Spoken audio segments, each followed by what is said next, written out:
How's it going? Yeah, all right, yeah. Good, I'm Whereabouts just are you? like Go on, I'm sorry. just in the middle of nowhere, like in the middle of the countryside in my studio, which is just like a sort of kind of garage, like surrounded by fields. So it All feels right. kind of weird actually. Whereabouts is it near? Oh, I'm in North Norfolk, okay. yeah, near Uh, Cromer. all right. Got Yeah. some. My my grandma grew up in Norfolk, and my Oh, mum did really? for a bit. Yeah, Yeah, yeah. small place called Dereham, if you've heard of it. Oh, I know, dear. Oh, But yeah, yes. no, it's interesting. I mean, don't know if I want to wait for Finn, but He's there. I think he looked like he appeared. Or I thought he. Oh, I was just downloading Zoom. fair play. Classic. But it's He's interesting. got two small kids, so he's constantly on the go. Do you know what I mean? It's like, No, yeah, yeah, definitely. Yeah. Can relate to that. uh, you got kids? Yeah, I got one boy. Yeah, he's at his Right. mum's at the minute, but What? How um, old? he's 6. Okay. How about yourself? Well, yeah, I've got three kids, but my youngest is he's 15 now. Oh, wow, okay. Yeah. Does it get a bit easier at that point? Yeah. Yeah. Yeah. Well, yeah, he's pretty easygoing actually. I mean, he's uh he's quite neurodiverse, which I've No, so it's my boy. Yeah. I've worked out like after just years of not really understanding anything that of course I am the same. All the things, all the issues he has, I had at school, but I was just like called thick. No, yeah, my boy's in like a specialist school, so Right, is he? it's Right, been a right. relief to like kind of get him in there, really. Yeah. Well, I mean, I mean, it's a struggle at normal school. I mean, my boys at normal school, but they've got like a sort of kind of, a block where he gets support, but yeah, I mean, there's not really any support really. No, No yeah, money is there, so no, exactly. You right? or him. No, whereabouts are you, Finn? I'm in Clapton in London. Oh, yeah, I used to live near there. Yeah, Where are you? I'm in Manchester now Oh, these okay. days. But yeah, How you doing, Joe? Yeah, right. Yeah, yeah. Bearing up. And it's pretty brutal out here. Mm. The weather's pretty brutal. Yeah. but yeah, cheers for just jumping on. Been meaning to get you on for a while, to be fair. All right. Yeah. Yeah, I work in a music college occasionally, and one of my work associates told me about it and Oh, right. said, "Oh, you got to get on that. You should be on that because there's loads of bands from your time on that." So yeah, you were on my radar. Yes. Well, yeah, just to get a bit of context and everything, like I was before you joined Finn, I was chatting to Jasper about Norfolk and the fact that my got family from there who actually went to boarding school in Norfolk. Is that a similar story for yourselves? It's for me. Just didn't. I went to it was a state school, but it had a boarding facility. Yeah, I did go there. It's called Wyndham College. Ah, okay. Yeah. What was the one you were talking about? I don't know. I was saying to Jasper, my grandma grew up in Dereham, but I don't think the boarding school was near there. Oh, right. I think Yeah, that's why, hence why it was boarding. I don't right, right. They call it Dareham here. know. Yeah, Anyway, don't fuck a bank. yeah. But yeah, it's reading something about a commune in Norfolk or something. What's the story there? Hang on, let me just turn my phone off as it's going to be buzzing. Um, yeah, well, I mean, East Anglia back in the day, it was it was the kind of the place where, I suppose like in the 70s, people kind of came out of art schools and everything, and they were looking for this kind of like bucolic idyll. And for some reason, they chose East Anglia. Well, there was some people that kind of went to like Gloucester and kind of Wales, but Cool. East Anglia became a real kind of hub of like alternative living, I suppose. So there was quite a few communes. In fact, the house that I grew up in used to be. be a commune. But I don't know how much we need to go into that. I Yeah, I mean, mean, yeah, go on. Sorry, I Jasper. mean, we grew up, we grew up with this sort of kind of shattered illusion of the whole hippie thing, really. The idyll had been sort of really destroyed by the time we were adults. Yeah. Okay. In what respect? Well, I mean, just as a cultural thing, it kind of rose like a pimple, and it had so much promise, And to be honest, living through the 60s and 70s, amazing. If you imagine like you're a post-war kid, maybe you think of like born in like 47, and you kind of grow up, you catch the tail end of the 50s, then your 60s and 70s, that's your kind of heyday. Fair play to you. I imagine you had an amazing life full of liberty and freedom, and you managed to like buy a house and all those things. It really was a golden age. But I suppose what Jasper was saying, by the time we were kind of young adults, that had turned into something slightly more kind of pernicious. When the hippies kind of turned into fascists type thing. That's probably going a little far, but Listen, I don't know how much that has to do with White Rose movement anyway. No, fair play. I mean, yeah, so at what point did you two meet kind of thing, and when did music come into play? Well, I mean, well, our we past we so met at one of the in that house in the various communes, and I mean there was like a big sort of the other thing that Finn didn't really mention was when everyone moved out of London, all the sort of 60s sort of hipsters and stuff moved up to Norfolk. They started this alternative sort of kind of hippie festival scene, really. And so there was like little fairs and hippie festivals every week. So as kids, we were allowed to run loose in those places. So that's probably where we all kind of congregated because we're kind of left to our own devices, really. Um, to a certain extent, there wasn't a lot of Lord of parental the Flies, right? control. Not like we are now as parents. Yeah, we were the last three children. Yeah. Yeah, it was a bit Lord of the Flies, but some again that I mean that I don't know how much standing that has on White Rose. In fact, if anything, White Rose almost seems like a reaction to that. You think like the kind of the sound like it's quite like Teutonic and rigid and not really flowery and beautiful as a As your room is, Finn. as more yeah. We always come full circle, don't we?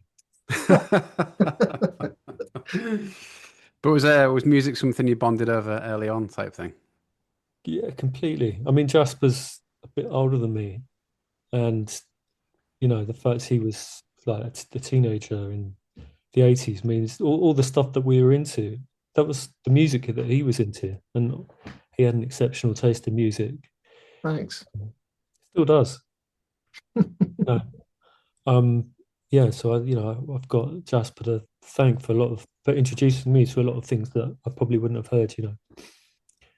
But we by the time I was 18, we were in a band, weren't we, called Arturo, which was like Yeah, it was like a kind of art band. It was me, Jas, and a cello player. And we used to play like quite macabre, kind of melancholic, kind of I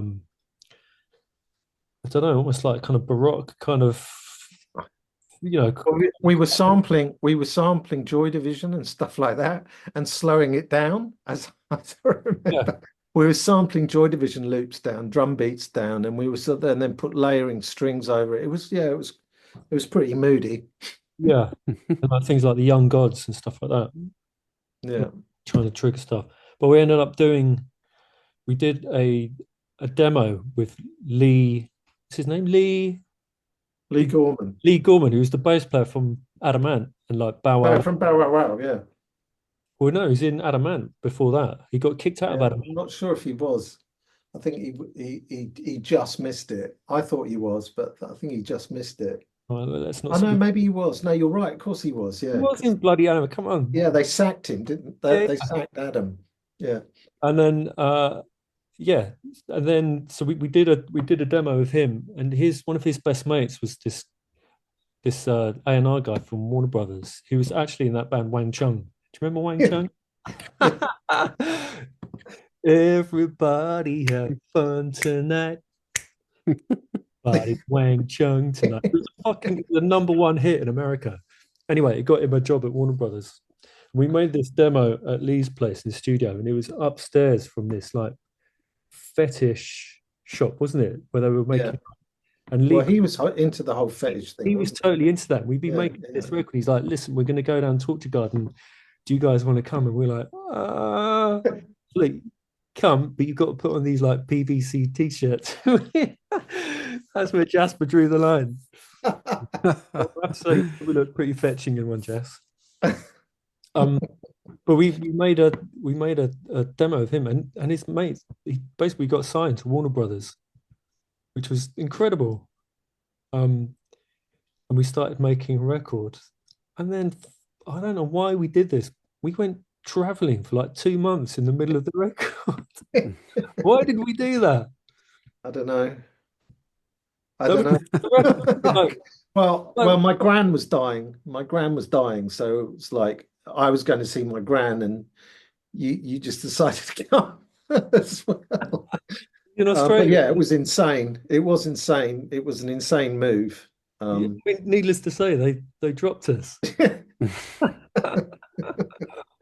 It's like didn't take anything seriously about them. So By that the was way, as Artura, yeah. that was Yeah. I suppose that morphed into White Rose. We were living in Elaborate Grove, and we put on a club. That's kind of, I suppose, when we started to kind of consolidate our ideas. We put on a club at Cherry Jam, which is a venue in Elaborate Grove, and we were playing, stuff like Deutsche Amerikanische Freundschaft and Cabaret Voltaire and like Killing Joke and Early Simple Minds and like stuff of that era. And like, as far as I know, like no one else was really kind of listening to that kind of music or like playing that kind Not of. when we were doing it. No. No, at that time.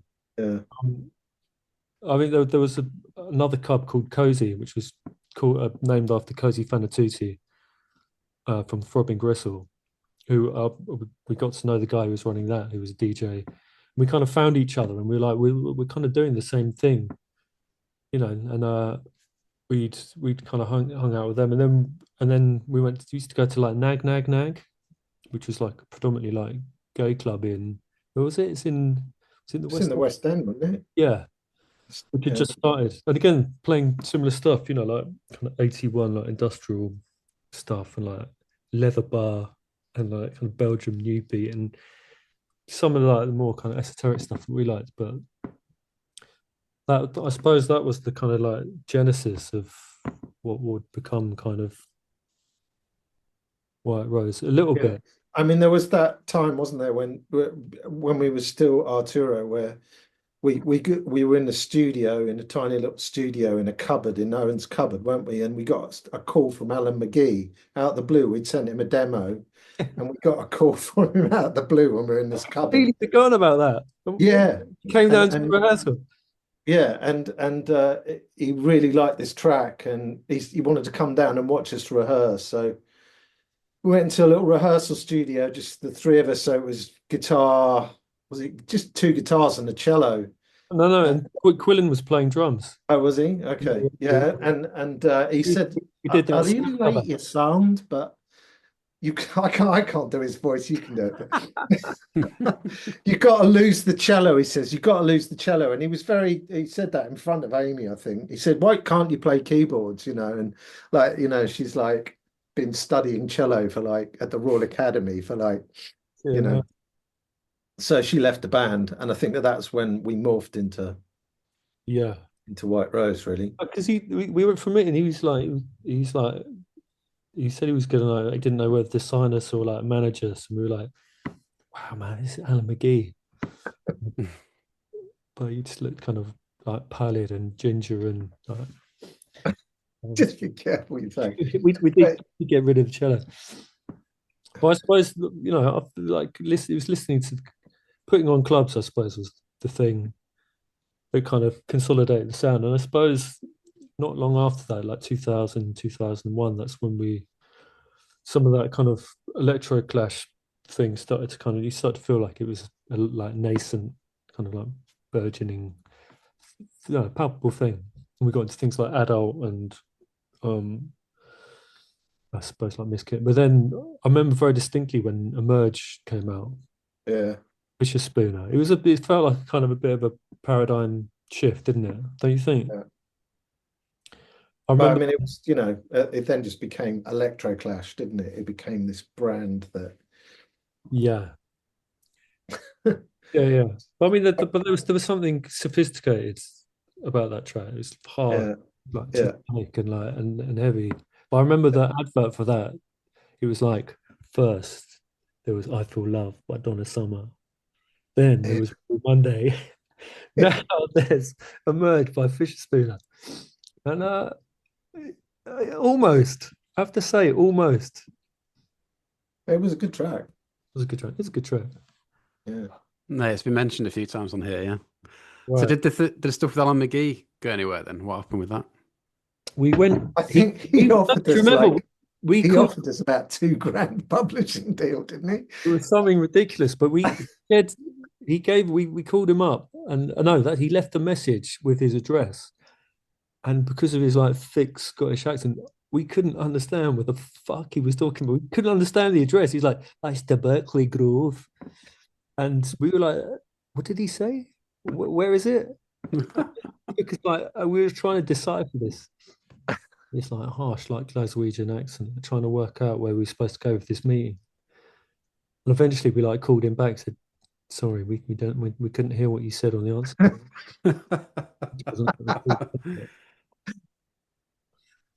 Um, Yeah. but again, I don't think when we had a meeting with him, and I think like it wasn't, I mean, financially we needed a bit more backing than he was willing. yeah, I mean, we didn't have any money, and I think we were pretty skint at that point. I mean, we'd been dropped by Warner's. We had some equipment, but we yeah, were, we were always like perennially fucking skint. That's what I. yeah, In fact, if it wasn't for the dole, we would have been in the doldrums. yeah. What point did he move to London then? Was that mid-90s or something? I moved to London when I was 16 Wow. by myself. I got into Chelsea Art School like a year early, and I did that for a bit. What And year was that out of interest? I'm not good with years. I'm 47, so work it out. I don't know. What, it's like mid-90s or something? Yeah, I was doing art school More for. like late 90s, wasn't it? It was Oh, more no, no, like Okay. it was late. Yeah, it must have been late nineties. yeah, I got yeah. Honestly, it's all a bit hazy, but I just remember that musically speaking, there was stuff going on that we started to feel excited about. The thing is, in the late 90s, I mean, believe it or not, I'd been like I'd been a male model, like during like the kind of androgynous, kind of like heroin chic days. Um, and because of that, I fucking loathed kind of corporate fashion. But there was something in like the kind of the haughty, the kind of like elitist nature of like Electroclash that actually was kind of alluring, you know. So yeah, I don't. I suppose in a way we kind of like incorporated those things into what we were doing as a band, you know. And I suppose I think we like got criticized for it. We often got the style over content comment, didn't we? yeah, Because we're dressed up.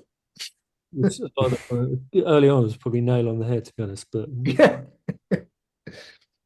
but you know we I don't know. I think we then we went with I think Trash started in like 2001 and which was a bit more of an indie club, but they also played some of the new stuff as well.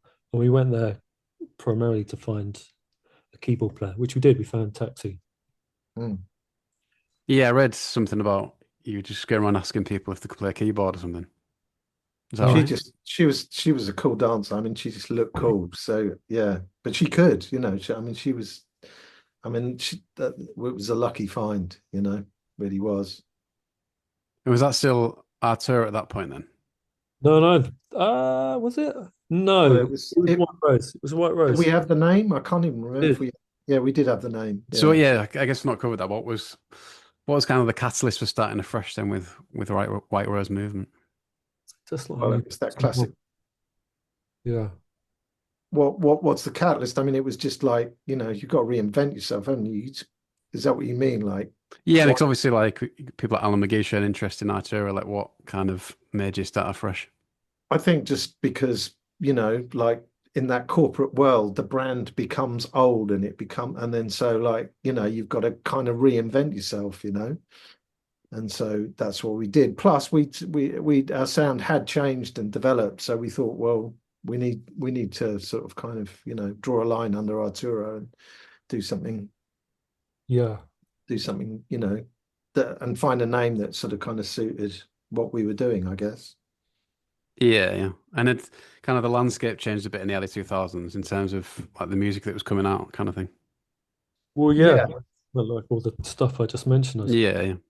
I suppose around that time we were still in West London, but we'd kind of met Justine Frischman from like partying in West London, and she'd been to the club and stuff, and she kind of took us under her wing, and she did our demos.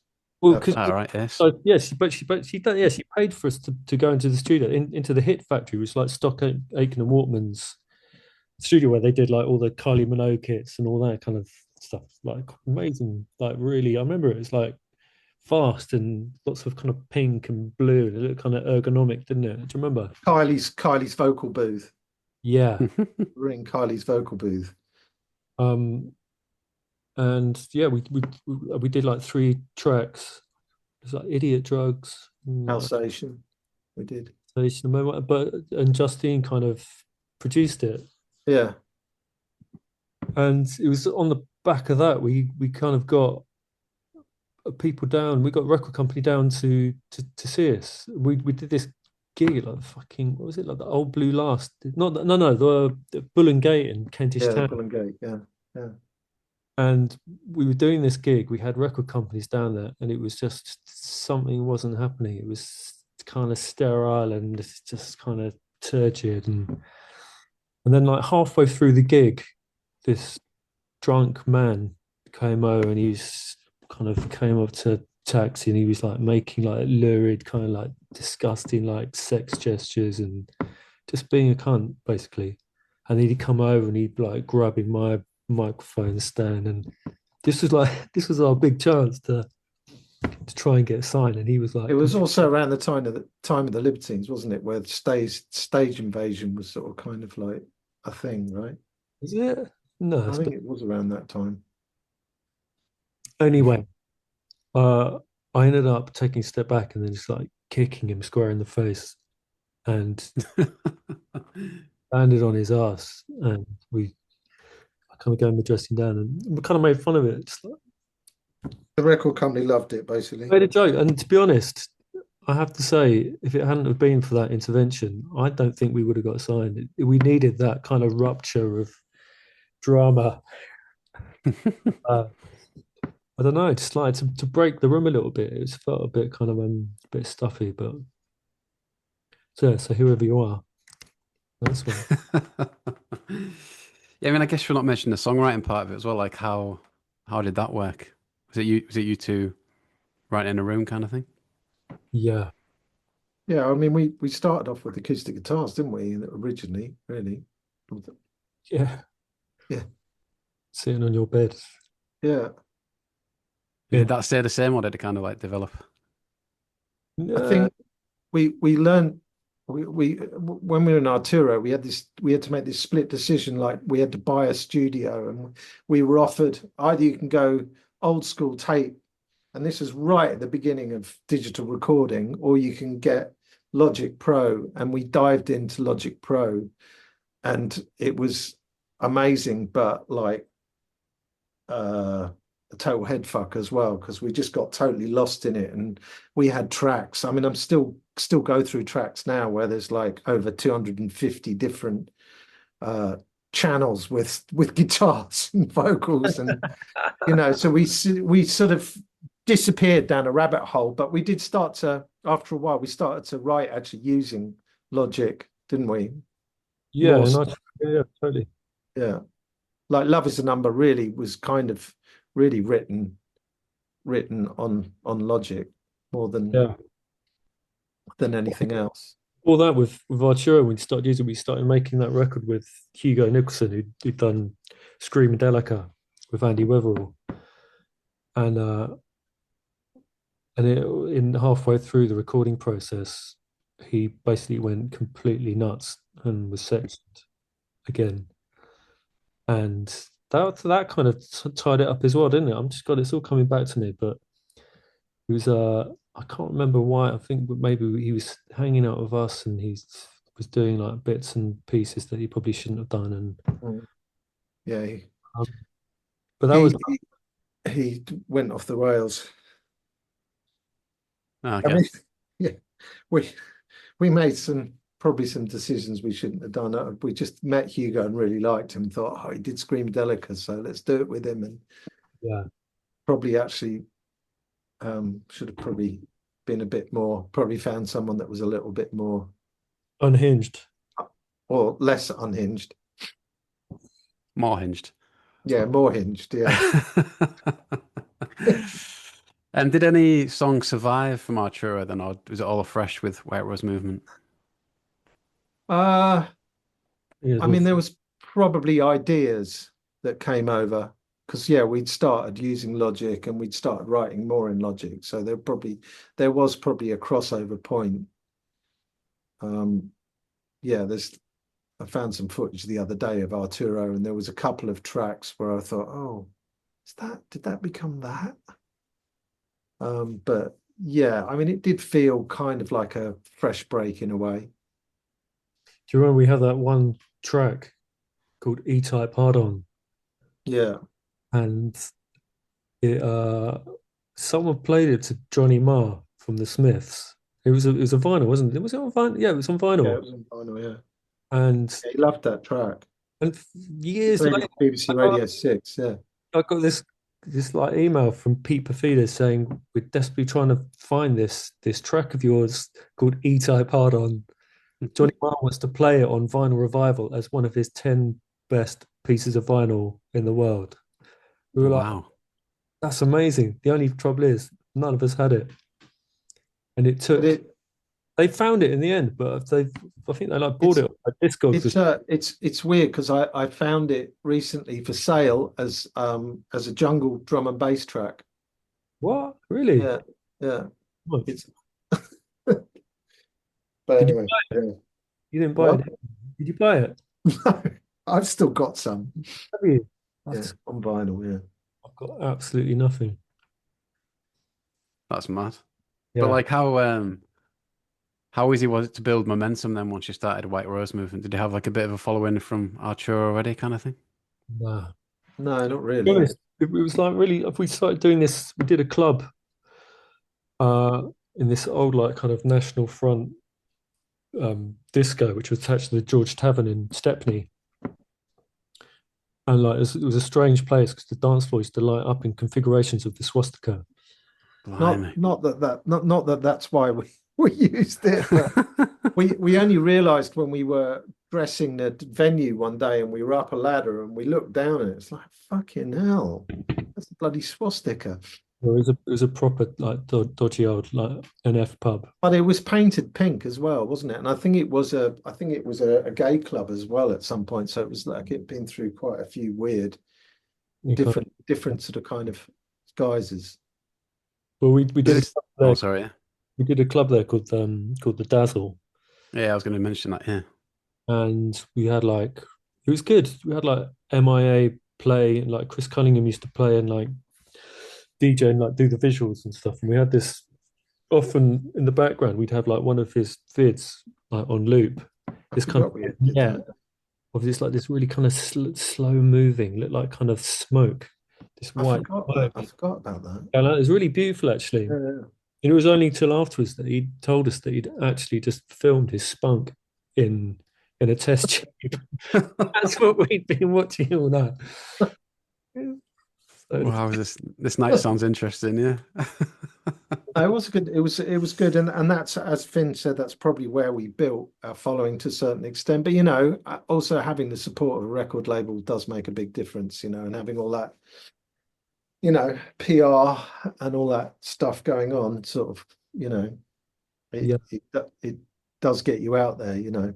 Uh, but it felt like things were slightly kind of cooking then. I don't know. I remember like Justine bringing like Brett Anderson down and us being like, woo. And then Kevin Shields came down, who I absolutely like hero worshipped. And we'd met him at Primal Scream gigs. I suppose around the time of Exterminator. I must have seen Primal Scream play like 9 times or something. And I kind of got talking to him afterwards. In fact, it's through my ex-girlfriend, Amanda. I think she brought him down. Anyway, remember that as well. That was cool. Yeah. Like going back to getting signed then, was that with Independiente? Is that right? yeah, That's right. Or was that quite straightforward thing after that showcase gig? Yeah, it seemed to go. It was pretty kind of, I don't know. Yeah, it seemed everything kind of seemed to kind of fall into place. And then I think after that, they tried us, didn't they, with a couple of different producers. They tried us, yeah, Jags Kuna, who was like from Sabres of Paradise with Andy Weatherall, and Steve Osborne, who'd like done a really great New Order track that we liked. And but it's just like we couldn't go in tracks, like nothing was really cooking, was it? They no, no. couldn't really get it to work. It was a bit pipe and slippers, wasn't it? The production, especially with Steve, it was sort of kind of just felt like he had like 3 CDs on his table, and one was the Yeah Yeah Yeahs, and one was it was whatever was sort of kind of going at the time. It's like, do you want it to sound like this? Do you want it to sound like this? And yeah, it wasn't working. And then we It was went like in. it was a chance meeting, wasn't it? With Yeah, you, yeah. So we've been to Rockfield with Steve Osborne. Record company had spent a fortune, I think, on us being up in Rockfield. And we just came back going to the manager, it's not working. And he's going, oh, that's like 30 grand that's just gone. And and so he says, right, you're going into Eastcote. We went to Eastcote Studios in West London with Steve Osborne again, and we were just really disenchanted. And Paul Epworth was downstairs in the other studio doing, I don't know, was he doing the rakes? I can't remember who he's doing. doing Um, block, doing and I block. just went down there and sort of, because it sounded good, especially the drums sounded amazing. Just to like what he was doing with the drums sounded really good. So I just like poked my nose around and introduced myself, and then when we'd been in Rockfield, we'd been working. Well, it wasn't going very well. We just had a little laptop and we were working on, I guess, the sort of kind of the beginnings of Love Is a Number, and we had a really rough demo, and I gave that to Paul, and he was like, "I love this track. I want to do something with this track." So we went to the manager to say we don't want to work with Steve. We want to try and do some stuff with Paul, and the manager's going, "Fucking hell, fortune, like kind of suddenly changing. No one knows who this bloke is, you know, And I was going, yeah, but there's something about what he's doing. And so we did that track, and Paul just said, look, I'll do the track. I'll do it for free, and if the record label can't like it, then they can pay me to use it. So we did. We just went in there with him, and it just sounded fucking great. And he said, I'm gonna take this down to Trash tonight, and he was DJing at Trash. I'm gonna take it down to Trash and play it and see. And he took it down and he just sent a text. So I'm playing it now. Dance floor is fucking, is taking off. And we felt, you have that feeling, don't you, when you're in the studio and it feels like this feels like it could do something. I'm No, pretty. that's it. It was a bit of a lifesaver, really, because I'm pretty sure we would have been dropped. the record company had given up on us. We'd been moaning about like nothing sounding right, and they weren't getting excited. And then suddenly, it was like an indie dance floor smash. Everyone was playing it, you know, all the indie discos. And so it was like suddenly they had to pay attention, and it was a bit of a lifesaver, really. It also meant we could then they'd like, we could do a record. We did a whole record Yeah, with Paul and just could kind of crack on sort of thing. yeah, He'd just kind of found partying, hadn't he, at that point? yeah. We like be in the studio and he'd like be asleep on the floor or like on the sofa. I know. I was freaking out, going, fucking hell, you know, what's he fucking doing? He's just asleep under the desk, you know. But Then every time you question what he's doing, he'd suddenly wake up and go, I've just had an idea. And he'd fucking go and do something on the desk and go, fucking hell, how the fuck did he come out of a coma under the desk and just do that? You know, he just had that sort of, he just had that about him. I mean, luckily Elliot was there to sort of kind of guide the session along, really. Otherwise, we fucked, really. well, and luckily we'd like, you know, I suppose like partying like wasn't like a because of our backgrounds, it wasn't like a novelty. It wasn't like we were like, oh fuck, is he like going to be trashed the whole time? It's a bit of a bummer. It wasn't like we had to like join in as much as we might have done if it was a.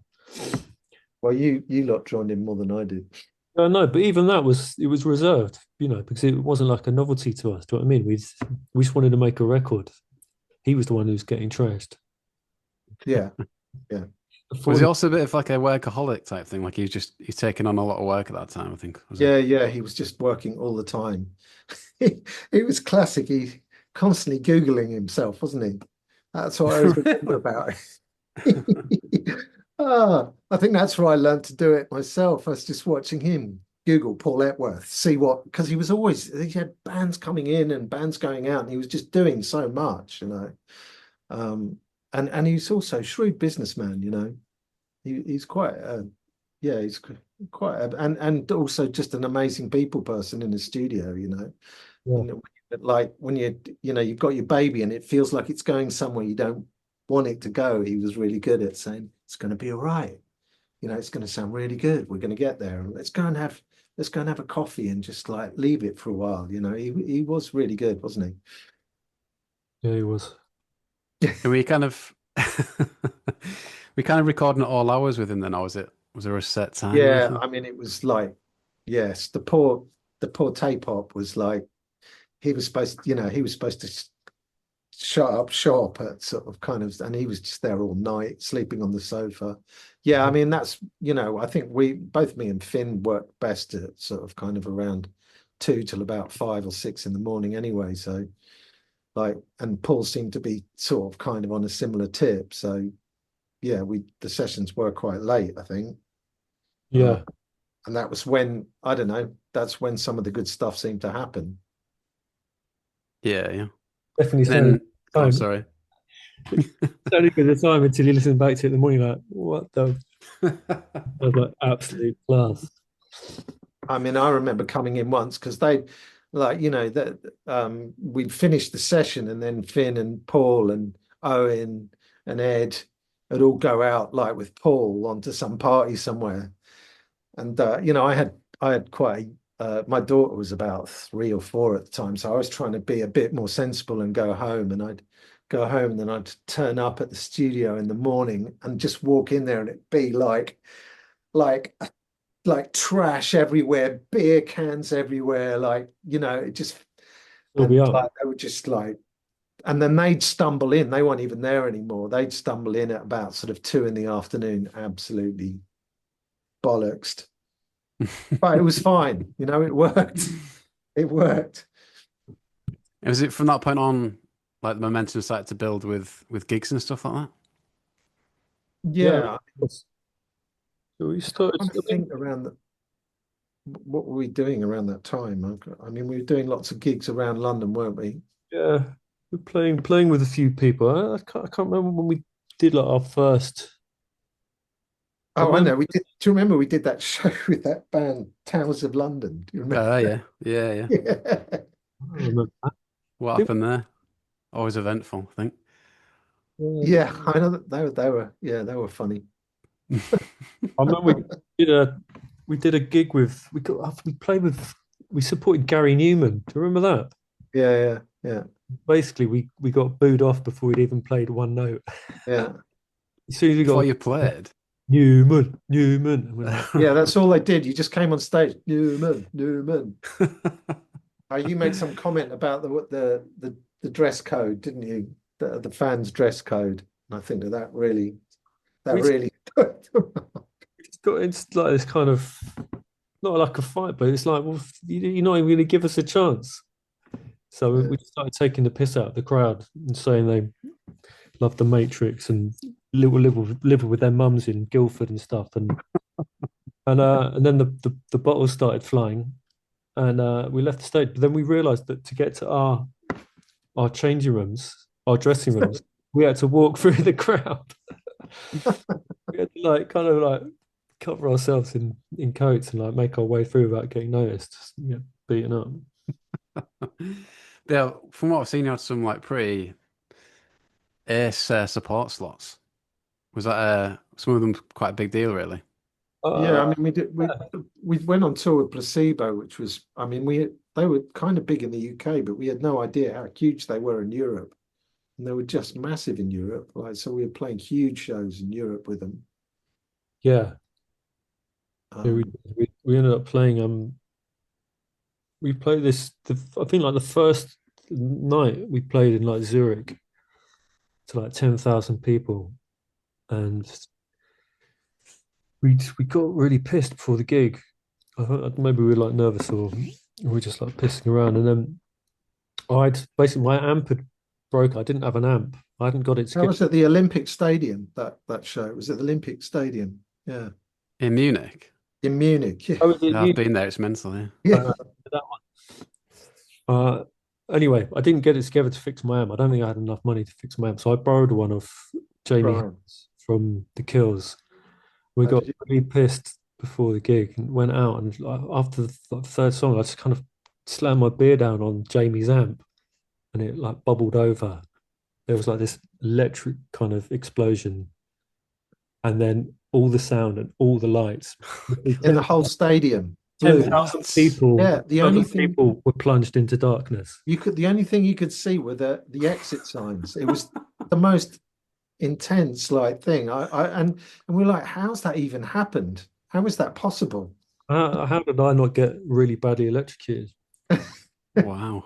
But so you see like all the kind of minions kind of swarming the stage trying to work out what the fuck was going on. Yeah, our name was Well, we mud just, after that. just we sat down, didn't we? And then after like 2 minutes, the lights and the sound came back on, and the crowd just went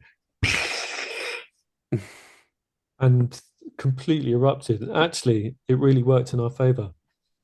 You did it on purpose, didn't That's mad. But then, like, are the support slots like one with the Strokes? What was that like? It must have been pretty major at the time. you? Yeah, that was was it Hammersmith Palais? Was it? I can't. I don't know. They're weird those shows, aren't they? Because they're sort of you sort of kind of like you're all there, but and you might say hello to the Strokes and No, I was hanging out the seeing what's Julian Otters. He seemed did you? I don't, yeah, that's probably a lead singer thing. That's probably like hiding somewhere. yeah. We did that. We went. We did we got us go on tour with Nine Inch Nails as well, which was another cool one in Australia. That was fun. And did Um, you feel like part of a scene in London? Like, where did you fit into it all, do you think? I mean, I kind of know really. I don't, I think we were trying to we were sort of we had our own little scene going really, but I think we felt we didn't like we felt a bit like outsiders in a weird kind of way. I mean, we really, I started to get to know like or met Block Party and the Rakes and all of that crew through Paul really because he was working with all those bands. Hmm. But I think we Yeah. always felt slightly like outsiders, and I think when we were playing the music that we were playing at the beginning, no one else was doing it, and no one else really got it, and we were probably deeply unpopular for a while until suddenly we weren't, and we were. Suddenly everyone started kind of shifting towards what we were doing in a weird kind of way, and we noticed DJs playing a lot of the stuff that we were referencing. And I mean, Errol was playing a track that we'd kind of lifted the bass line and the drum beat off by a band called The Sound, called I Can't Escape Myself. And Errol was playing that at Trash, and we were sort of kind of listening to that, and we'd lifted that riff, Love is the Number, Love is the Number and stuff. So not the riff, but the drum beat. I have to say that for publishing. Oh yeah, Yeah. jazz. But yeah, I was enjoying listening to the album, like especially just before I started chatting to you, like the hidden track, is it Luna Park? Oh yeah, What's this? I enjoyed it. Got a question about that actually, like the last track. yeah. Just from Pete Shep on Instagram. It says, "Can you release Cruella as a standalone song so it can go on my playlists?" LOL. Uh, can Yeah. we release it? Is that what the question is? Yeah, I think, or can you put it as like its own track on streaming services or something? Yeah, I mean, I have a strange relationship with that track. All right. Actually, I listened to when you finish the album, they always run off an instrumental version. I guess it's because in case you're going to mime or stuff. Although we never got to do any of that. And the instrumental version of it is really good, actually. Sorry, Finn, not that. None taken. The phone call. But I always, I always found that song difficult. But I don't know. What's your view on it, Finn? I can't really remember it actually. I remember playing it up in Yeah, a casino and enjoying that. yeah, okay. I mean, it was quite good because it was good to play live. It had quite a disco beat, didn't Yeah. And then Wash on Instagram, you mentioned the Rakes. He just says, what was it like being on tour with the Rakes? Yeah, they're good lads. Is Yeah, it? it was fun actually. I I really got on with Matthew. I really like Matt.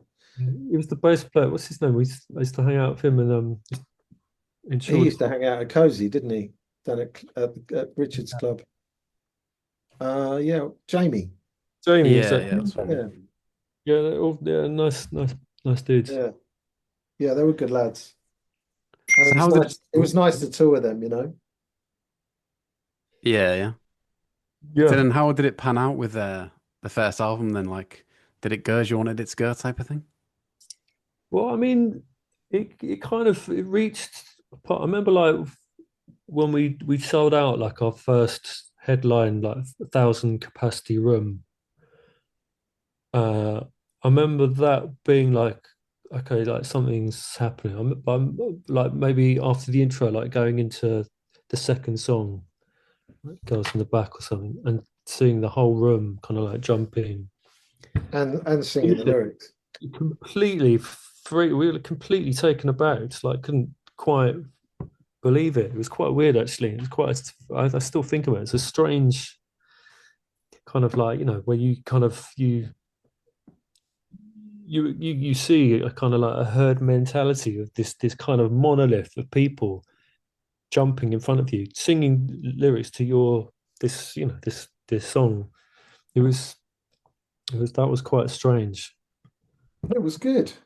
Oh, it was great, but it was Yeah, also I think like what happened was that me and Finn are like real procrastinators as well. So we always took a long time to do everything or make a decision about stuff. And I think we took a long time making a decision about what should be on the album, then a long time making a decision about what the sleeve should be. And I think we kept pushing the release date back. And I think Paul was getting really frustrated, so he leaked the record.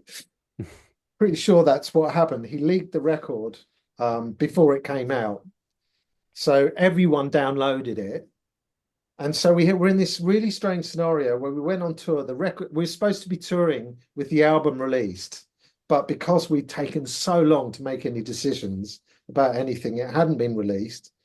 But because Paul had just like leaked it, everyone had downloaded it and everyone knew the record. And so we did this amazing tour where everyone knew the record. And of Yeah. course, as a result of that, no one fucking, or not as many people bought it when it came out, which was probably like in the end, it was a really positive tour. But at the end, it's like the record company comes to you and says, well, it's only shifted 60,000 and we were predicting 130,000, which sounds like not a lot now. I mean, 60,000, that's bloody healthy. But back then, they expected for their investment, they expected a lot more, right? Yeah, yeah. Yeah. So, yeah, I mean, they'd spent a lot of money on us, I guess, You're right, but if it hadn't been for maybe the lead, maybe I remember like going, we'd sold out like the Bowery Ballroom in the States Yeah. before we'd even like been to the States, and it meant all those things were, they were populated and it was fun and I don't know, it probably made for a better time. Yeah, Maybe it did. I mean, we had an not amazing time. bad, but it was good fuck around for a bit. Yeah. And in terms of people at NME, like Conor McNicholas has been on the pod and says he thinks you're kind of an underrated band from the era. And I'm sure you know that he picked Love Is a Number as his track of the Yeah, he year. did that. Yeah. Like, how aware were you of stuff like that? And was Yeah, NME no, I like mean, a we're big really help at the aware of time? that. We were aware how much power the enemy had then, um, how they could make or break a band, to a certain extent. So yeah, it was great when he got on board with us, and they were great with the single and stuff, but they sort of weren't so great with the album. That wasn't received as well. So it was mixed. But saying that, the NME Online then was a lot more supportive than the actual magazine was with the album and with us in general. And I think now it feels like it's kind of turned back and that they look back on us as being an underrated band, yeah, which is a nice thing, I mean, it is what it is, isn't it? Whatever, Yeah. whatever makes you feel good, Jazz. Sorry? So whatever makes you feel good, Yeah, soak up, exactly. bathe in it. And there's a 15 quote minutes of fame. there's a quote from Kelly from Block Party saying he wish he'd wrote that song as well or something. Yeah, yeah, that was nice as well. I mean, it was a good song.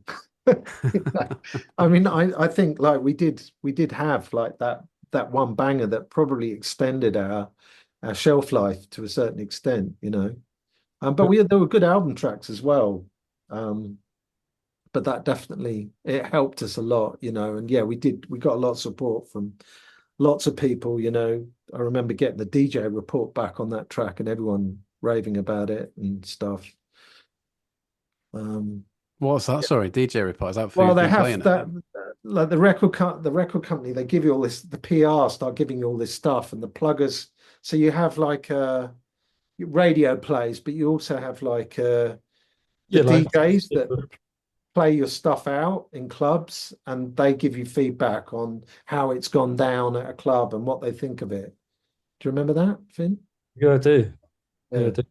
And that was really positive. I remember thinking, fuck, they're really playing it a lot, and everyone seems to really like it. Yeah, yeah. And was it like being in London, did it feel very healthy in that respect? Like the nights out and the club nights? Was that like, some great times to be had type thing?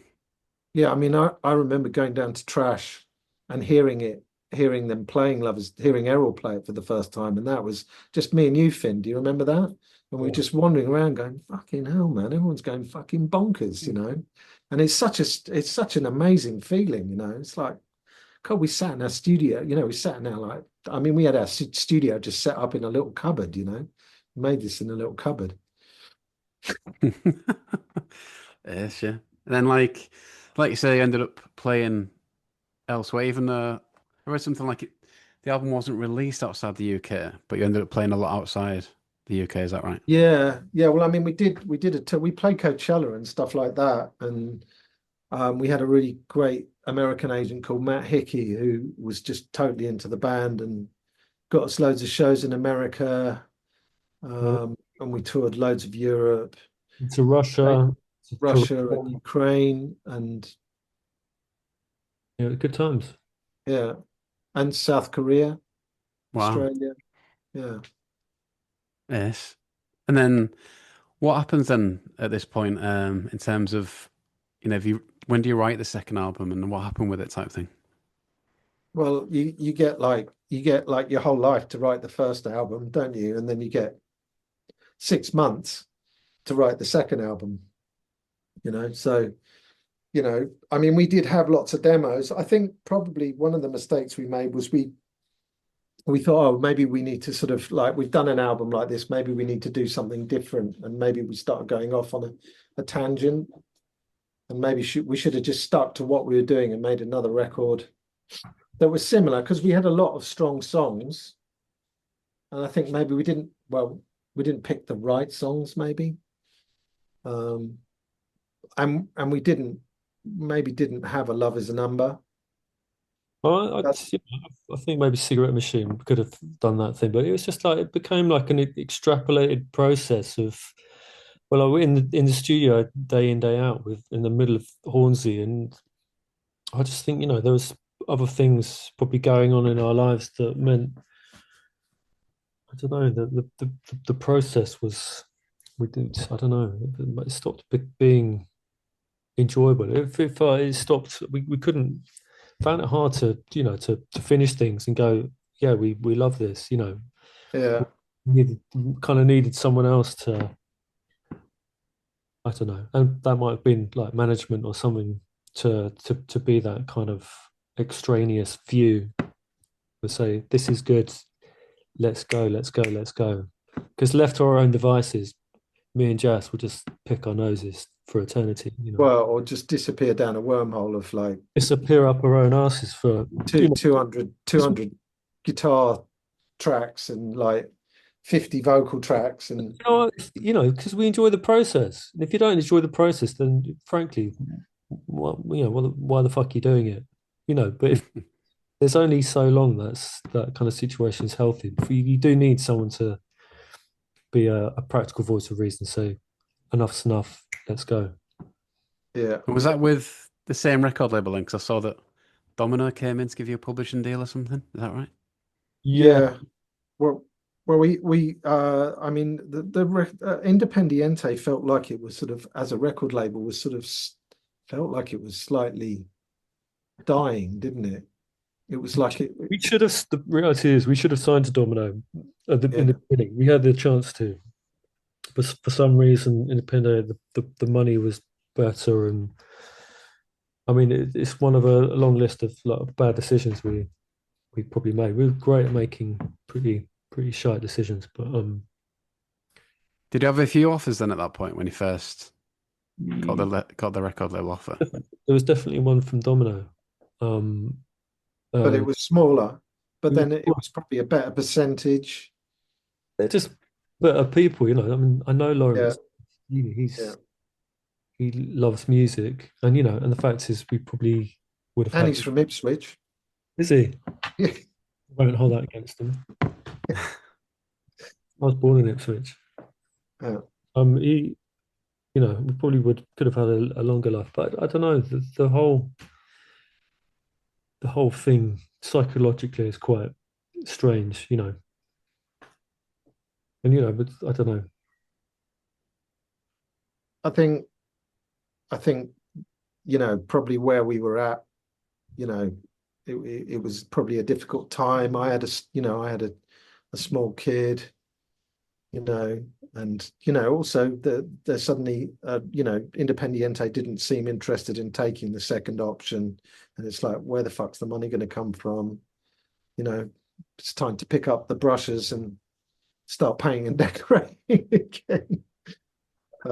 It was a difficult time in that sense, really. But we did have, I mean, the crazy thing was that we signed a little publishing deal with Domino, and they gave us an advance, and we started trying to record the second album.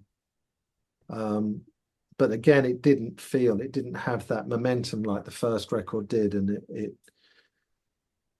it was more difficult. Like the whole band couldn't be there, and just me and Finn were there with Rob a lot of the Robert Harder a lot of the time, and the rest of the band. You know, we didn't have the money to just for us to all be there and just like really concentrate on it. So it felt a little bit disjointed. Um, but we did get a cigarette machine out of it, and that ended up weirdly enough becoming that ended up being on Skate 3, EA Sports Skate 3 game, and we've picked up all these 20 something fans that played that game when they were about 5 or 6 years old. So there is always a little bit of light at the end of the tunnel. And that track has given us a bit of weird longevity in a weird kind of way. It's sort of kind of, yeah. Yeah, I mean, also, I don't know if there was kind of loads of goodwill towards us. I mean, if we were to kind of do things differently, with a kind of luxury of kind of hindsight and wisdom, we probably could have conducted ourselves with a bit more kind of grace And over humility. over the tenure of our very short career. But I mean, Yeah. we have this kind of, quite heady kind of mixture of arrogance and self-consciousness that meant we weren't the most kind of gracious of human beings, actually. Actually, we got the reputation for being cunts. Really? Yeah, I think so. So that's probably fair to say. We were a bit cunty, but I mean, Well, we were sort of that, like you said, with that weird mix of being seen arrogant on the front, but also quite shy. Where you like none of this kind of stuff came naturally to us. completely. And I think essentially it's because we were kind of scared to kind of bring people in.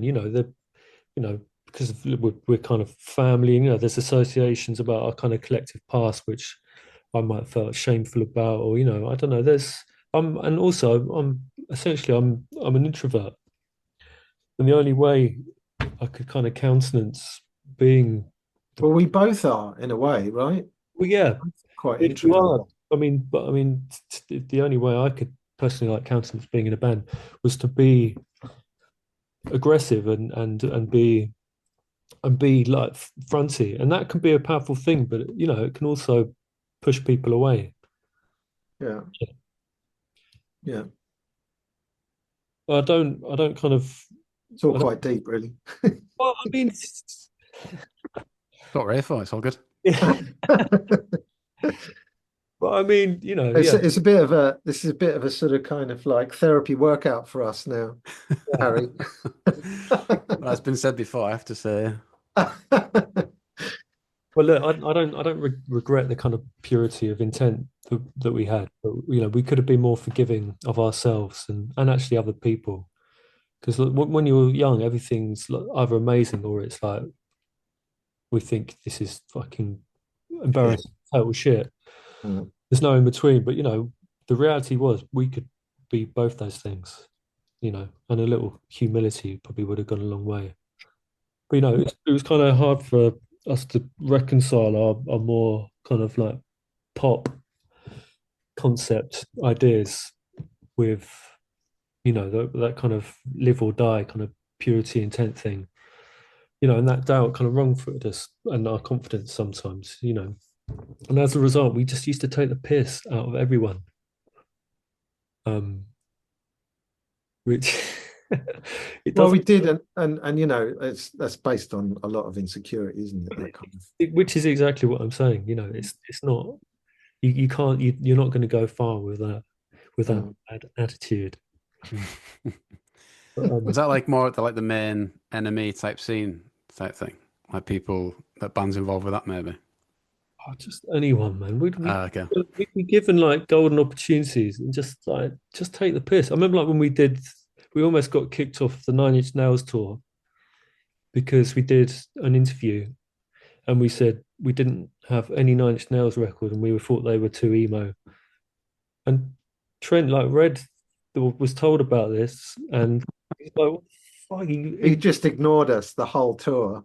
Oh wow. No, the first Yeah, gig he was really nice, wasn't he? He came yeah, well, backstage, that was before the interview. and then we did, and then, but I mean, it's just fucking stupid stuff like that, just very, I don't know, just just ungracious, ungenerous.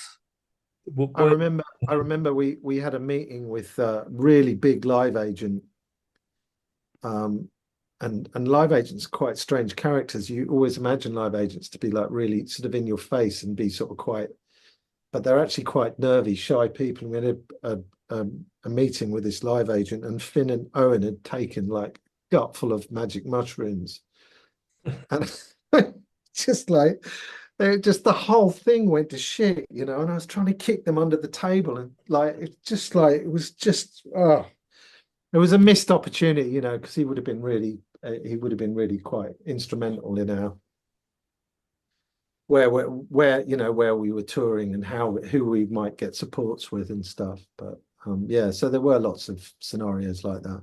but also back in those days, there wasn't any acknowledgement of like mental health, well-being, and and actually, I have to say, like even like the limited success we had, I found pretty overwhelming actually. And I'm not sure if I would have coped if things had gone like really stratospheric. Yeah, And in a way, we had a hand in kind of making sure they didn't. yeah, it's true. Like, Yeah, which is which might have been for the best.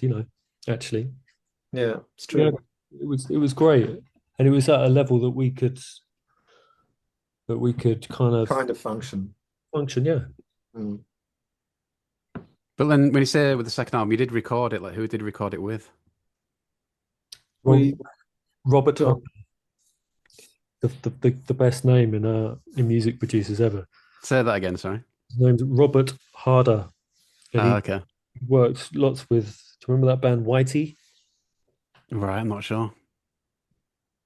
He was like a kind of Shoreditch slag. He kind of worked with everyone in that time. He was like the you're go-to. being mean now.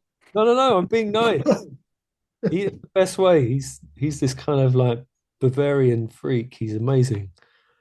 Um, but he was very much in that scene. He's a great. He's actually really great.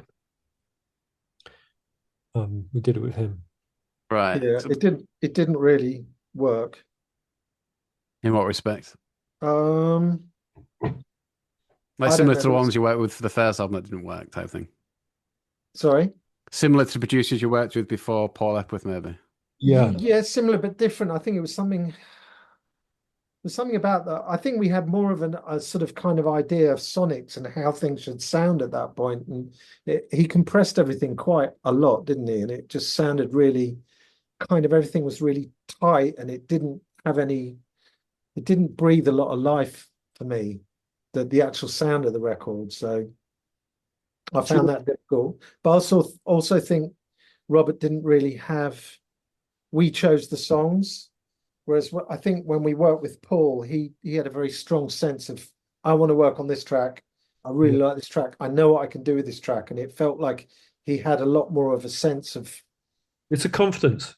We yeah, need to work with me and Jazz. We need to be like whipped or something, because otherwise, it's like you need the confidence to tell us what's going on. Otherwise, we'll just run away with it, and that good stuff can come of that. But actually, you need a stop point and go, enough's enough. Maybe Rob didn't have that. I suppose Paul did have that, but but also Paul was quite willing to sort of kind of he'd step in and make changes to instrumentation and stuff, didn't he? I mean, he was quite, you know, he'd be quite bold and say, well, I think, you know, maybe you need to change the lyric there, or, you know, whereas I don't think I never got that sort of kind of feeling from Rob so much. It was more just like the process of sitting there, you know, on the computer, sort of kind of wading through it. It felt a bit like a chore to yeah. me. It didn't feel inspirational. And saw a quote saying about the second album, although it'd been finished for some time, that you faced many brick walls and didn't have the relevant support. Is that how it felt at the time? Yeah, Well, I mean, I don't know. Those quotes are always like just knocked together, aren't they? I mean, I don't know. What did you feel about it? uh, I honestly can't remember. I can't remember how that I kind of. think we all felt very disjointed from each other, and I mean, especially me and Finn. I don't think it felt like it almost felt like we were working separately and we weren't working together anymore, and it just didn't have that, that magic Hmm. that the two of us bring. Yeah, man. So was there like a specific moment where you called it a day, or was it not? Did it not work like that? So I did it well. Was there a specific moment where you decided to like, don't know, go on to Yeah, different I think there projects type thing? was. I think there was. I think it was just, everyone was flat broke, everyone was frustrated. I'd Um, I'd started doing like a solo thing called Genuflex that I was kind of excited about. Uh, we met, didn't we meet at like some like theatre bar and like subterranean like absolutely and trolleyed. Yeah, really pissed and yeah, really trolleyed. Yeah, and we just agreed to call it a day, really. yeah. Ah, okay.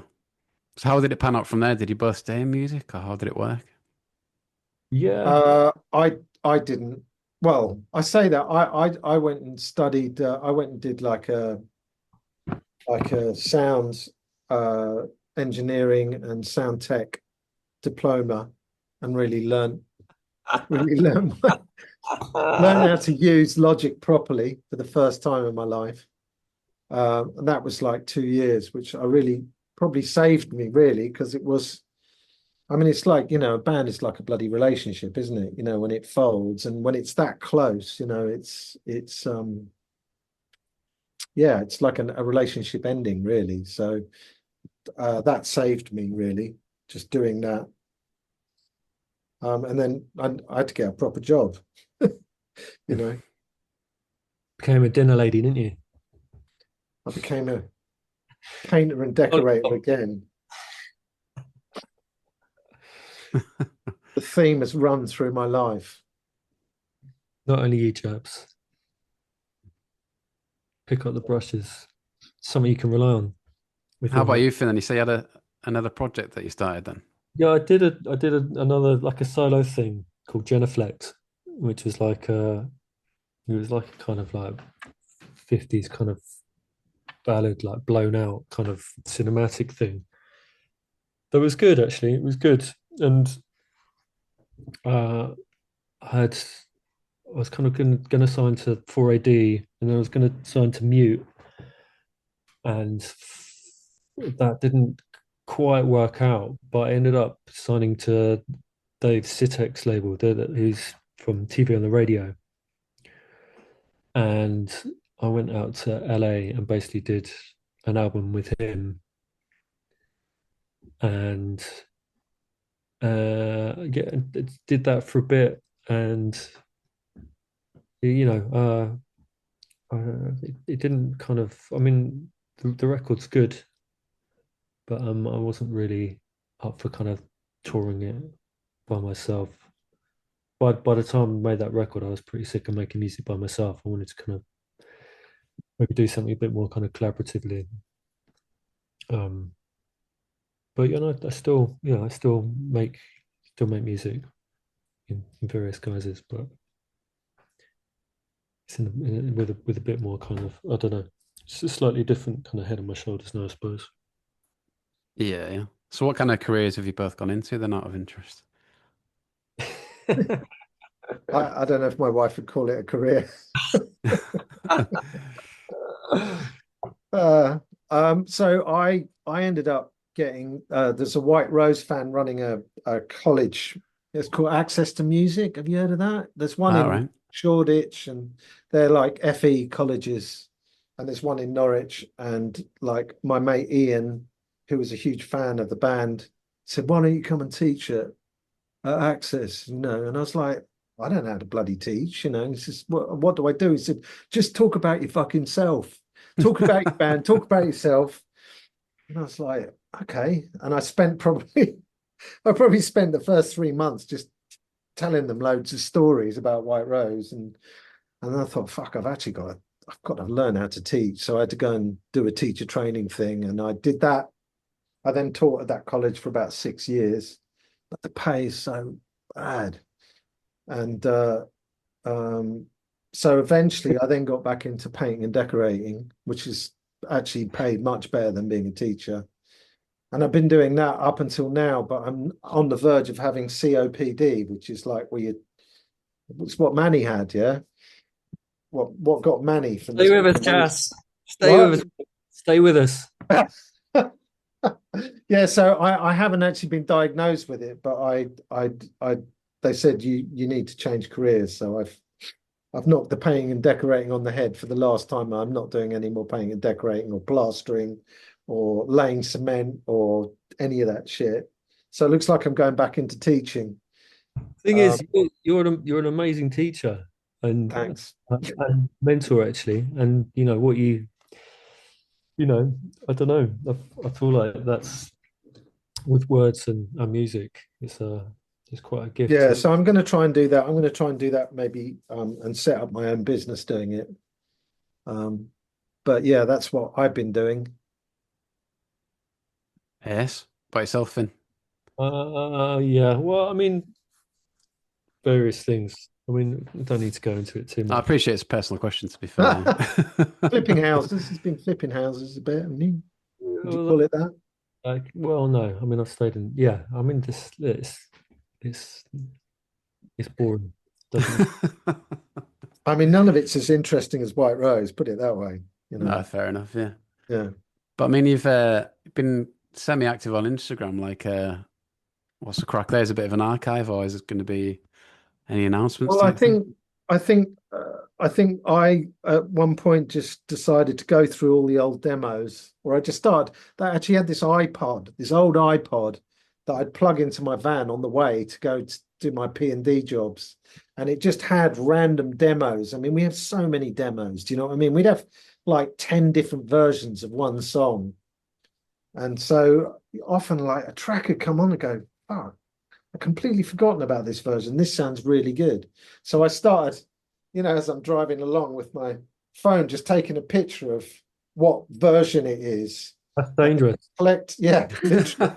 And then I collected them all together and just sent them to Finn and said, dude, like, these sound all right, and it's like, fuck, yeah, these are all right, and I think it was just like we like Finn said, we were the kind of people that needed a manager to go, this sounds fucking great, let's go in and record this, but because we didn't have that with the second record, we were slightly lost. And so I guess it was just a retrospective thing of finding all these demos and actually finding tracks that we'd completely forgotten about. And I sort of put together like maybe 15 tracks and just sent them to Finn and said, I think these are really strong. So we've kind of tentatively been just like playing around with them and working on them, Mm. not Yes. changing them too much. Well, you got to understand, like, why there wasn't like social media when we were. It's like the dark ages of because we're so like old and morty. Um, we didn't. We didn't have obviously Instagram. We had like MySpace. Like, then that was like towards the end of White Rose, which is a shame that we didn't have time to kind of. Well, we had Facebook. We did have a bit of Facebook. We could have had probably quite big numbers on those kind of accounts if we'd. I think Instagram was it wasn't around, and that was a kind of perfect platform for us, Instagram, because Yeah. we've always been quite visual, and I think that so that was what I just thought, I'm going to start an Instagram because we've never had one, and just try and see if I can build it. So I've just been doing that really, but also because of the interest, yeah, and I'm a total technophobe as well. I got my son like, Dad, for fuck's sake, don't do it like that. Um, but yeah, I think it was just. I think it's probably with me and Finn. It's just like it would be really nice just to. We do have a fan base. We don't know how big it is, but to give that fan base a second album, which we always promised them, but to give them something that we're really proud of, So to finish it would be a good thing, I think, and there's no huge plan, like, Well, I mean, we're realistic, with where the industry's at, but it'd be nice to get it out there in some form at some point. Yeah, so what But do you mean by finish, like kind of remastering it or something? well, it's more that I think like more than that, it's just like we like hanging out with each other. We don't get to do it that much. Do you know what I mean? For me, I'd like to, it'd be nice to hang out and finish some of those things and yeah, just yeah. but relook at lyrics and make things uh just I mean obviously it has to if we're gonna Some of it's a bit loose, isn't it? And some of it just needs sort of kind of like, some of them you think, oh, it's sort of kind of it is a demo. So it would be nice to get it. I mean, maybe, get it to a point where maybe we could just get it mixed properly, and just have the album mixed by someone and put it out. yeah. Having said that, we're quite lazy cunts, so I need Well, we're lazy and also time strapped, lazy cunts. Like it with a new album title. Yeah. exactly. All right, yes, guys. Yeah, well, let's go into a few that I sent you then, just to finish on. Okay. Um, yeah, high point from back in the day. Uh, God, just going back for me, it was always that just going to trash right at the beginning. That was the high point of your fucking career. Well, Going it fucking was in a way. back, I, you fucking I hold on to that moment. I mean, no, I mean high points. I don't know. what about Coachella was pretty amazing. our own gigs, we Yeah, Coachella was pretty amazing. Um, I don't know. What's your what would you say then? well, to be honest, I think it's like when we first kind of started selling out like our big shows by ourselves. That Yeah, to me, that's the thing that really kind of was a gut punch. I was like, yeah. fuck, there's something happening here that's like really got like a nitro under it, and it's that's quite amazing. Yeah, but also like the physical thing of like standing in front of, I remember like playing in Ukraine to like 50,000 people, and you know that's a crazy experience for any like human being to be. Especially an introvert. Well, yeah, especially in Ukraine. Yeah, But I yeah. mean, no, it's all those things, those kind of strange experiences which are outside the kind of the normal realms of what it is to live a life on this planet. So I mean, I suppose those experiences are the high points for me.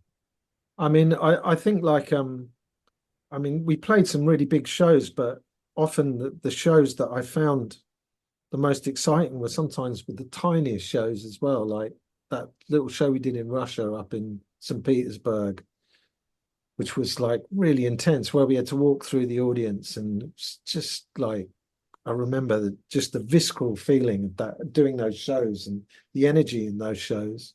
I don't know, it's hard to pick a high point. There Yeah, were a lot, yeah. a lot. We had a good time. Going to like amazing places that you wouldn't necessarily go, Istanbul and yeah, and Moscow and all these in South Korea. Yeah, Um, how did you end up playing South Korea then? I don't know. I don't even know how it happened. Was that a But, festival or what? there's Yeah, it was called Busan. Was it Busan? Is that there's right? there's a market square in Busan. They basically took the like concrete plant of my hands like a cast.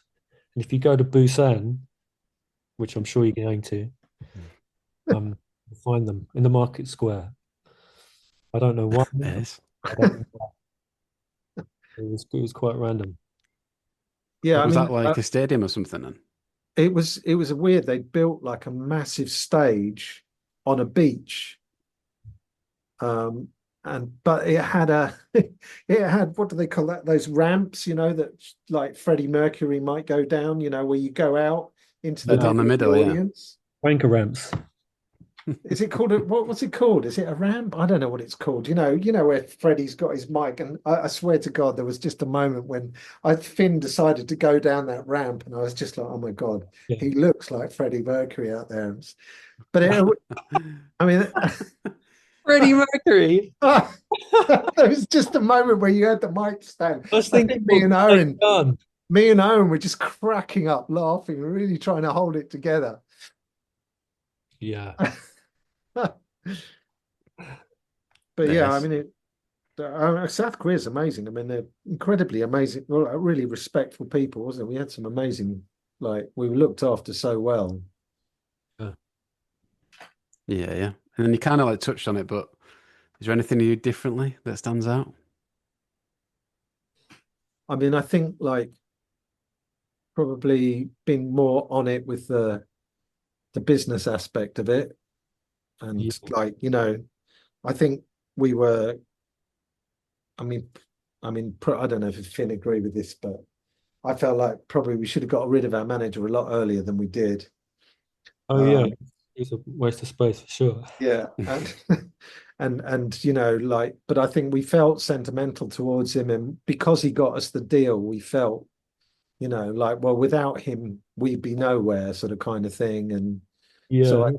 I think we stuck with him a lot longer, and he was massively in debt, unbeknown to us, and doing a lot of the old amber nectar as well, and just really not on it with the money, and that became a real issue as time went on. And probably if we'd made that move a little bit earlier, we might have, I don't know, and found someone, when things were still, when we were hot property, I think the writing was on the wall at that point. We could see, oh shit, what's he doing with the money? What's happening with the money? It's the classic thing, isn't it? Like, the artist just letting someone else take the take the reins on the finance. And Yeah. I mean, look, to be honest, I feel like things were there for the taking. There was definitely a time when I think if we'd have grabbed it with like two hands and really kind of like rode it, then you know, but we were slightly tentative, you know, and and there was something about it, we were reticent when we should have like rushed forward, and I think part of that actually was self-preservation. We, like I said, I don't think we could have like handled things yeah, I like think I really agree with like Finn on that. blowing I up, think which probably we would have burnt ourselves out, and various members would have, yeah, would have gone a bit left field yeah. at some point. So, maybe in a way we saved ourselves. But yeah, I think, like, yeah, just being more on it with the business aspect, I think probably would be my Yeah, doing. and nicer human beings probably, or just less or more. I mean, it wasn't. We were compassionate, but we could have been less of piss Yeah, I takers. think we were nice. We were nice within our inner circle, although probably some of them would disagree with that. But I think it was just like, yeah, it was a bit like us against the world, kind of, and yeah, I think a lot of that came from insecurity. And Watching like Jesus Mary Chain interviews, I'm thinking basically that's how you have to conduct yourself. When actually, you know, niceness can go a long way. But in our defence, we've the bands that we looked up to, like the Primal Screams and the Mary Chain and stuff like that, they were complete cunts. Great finishing point. Um, but yeah, like if it came to like re-releasing the album, are you in control of that? Because I've spoken to some bands who like wouldn't be able to do it. Do you know if you'd be able to do Well, it or no, no? we're not. We're not in control of it. No, it's now owned by Universal. Um, Independiente sold all What? their back catalogue to Joking? Yeah, no, you know that. oh no, no, no. But but that's the Well, recordings. You can re-record. oh, you can It's like a re-record hundred. it, yeah, but they own the recordings. Yeah, they don't own the Yeah, song because we never signed a publishing deal until we signed with Domino, and we only and that was for 10 years and came to an end a couple of years ago now. So we own the publishing. So we own the songs, we just don't own the recordings. Right, right. So it'd be hard to record that record like Yeah. and make it sound like it was. Be difficult to get Paul up with these days, maybe. Yeah. Definitely, yeah. yeah. Yeah. I reckon he'd be up for it. Might give him a I, bell. I loved Paul. I thought he was I think up until Paul, we'd had really bad experiences with producers, didn't we? Yeah. And he was the first person where you felt like you were in safe hands. No, it does like a He's a good perfect fit dude. on paper. Yeah. Yeah. I saw him last year. It's actually really lovely to see him. And then did put one in if you got a funny story about, a big name in music at the time or anything like that. Obviously, you toured with quite a lot of big names. And you mentioned a couple of stories there, but I, I, I've I, the worst one.